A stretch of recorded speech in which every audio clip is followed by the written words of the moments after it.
this is Dr. Tom. So the third cause of headaches that we're focusing on here today, we talked about loss of form, we talked about a loss of function. A third component that we're going to look at, that we need to look at, is the other stresses that are being placed on the body.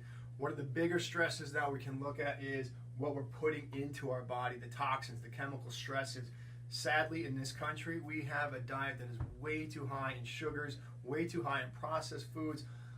Man's putting their hand way too much on our food, and when that happens, well, it's not meant to be in our body, and that creates a stress in the body. The second thing that we're going to look at, the second component, is the mental, emotional stresses, the worries, fears, and guilts in our life.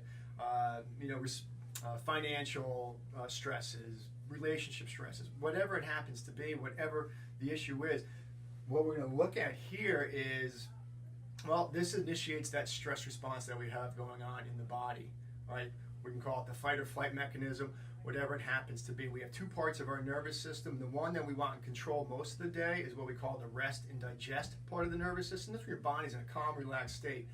When we start to inundate our body with stressors, whether they're mental stresses or chemical stresses, well, that's going to kick off that stress response, that fight or flight mechanism, and now the body's working hard. And when that's not allowed to, when the rest and digest part of the nervous system isn't allowed to kick in, well, the other part, that stress response, is constantly going.